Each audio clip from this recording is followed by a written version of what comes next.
कहानी की शुरुआत एक छोटे कस्बे से होती है। कस्बे के बिल्कुल किनारे पर एक बहुत पुरानी हवेली थी। लोग उसे भूल चूकी हवेली कहते थे क्योंकि वहाँ जो भी जाता था कभी वापस नहीं लौटता था।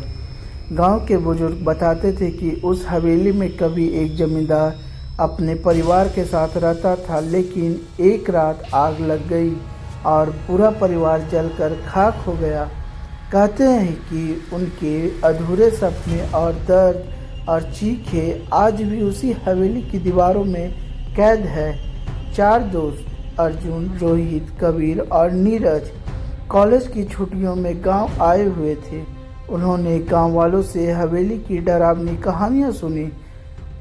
अर्जुन बोला, यार ये सब अंधविश्वास है, हमें हवेली चढ़कर देखनी चाहिए।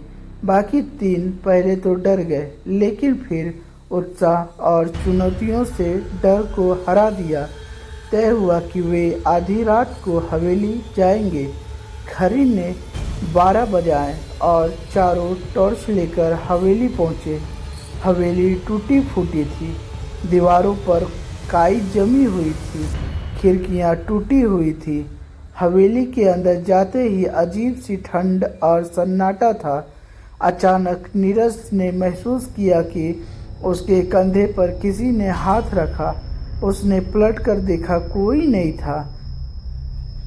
मजाक मत करो, नीरज चिल्लाया। बाकी ने कहा, हमने कुछ नहीं किया। हवेली के बीचों बीच एक बड़ा सा दलान था। वह जमीन पर जली हुई लकड़ी और राख बिखरी थी, जैसे आग की लपटें अभी भी ताज़ा हो। रोहित ने टॉर्च दीवार पर डाली और सबने देखा, दीवार पर 4 परछाइयाँ थी, लेकिन वहाँ सिर्फ 3 लोग खड़े थे। चौथी परछाई किसकी है? उसने शरीर में सिहरन दौड़ आई। अचानक हवेली में तेज हवा चली और दरवाज़ा जोर से बंद हो गया। टॉर्च की रोशनी में एक एक कर बुझने लगी। अंधेरे में एक धीमी सी हंसी गूंजी, तुम भी यहीं रह जाओ। कबीर डर के मारे काँप रहा था। उसने मोबाइल से रोशनी की तो देखा सामने एक औरत खड़ी थी, जलती हुई आंखें, आधा चेहरा जला हुआ और हाथों में टूटी हुई चूड़ियाँ।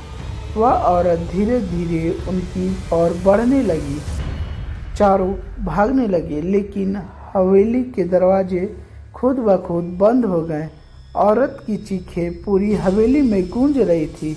सुबह होने पर गांव वालों ने बाहर जमा हुआ। दरवाज़ा खुला मिला, लेकिन अंदर चारों दोस्तों की कोई पता नहीं चला। बस जमीन पर उनकी टॉर्च और राख में लिखे शब्द मिले, हम अब भी कभी वापस नहीं जाएंगे।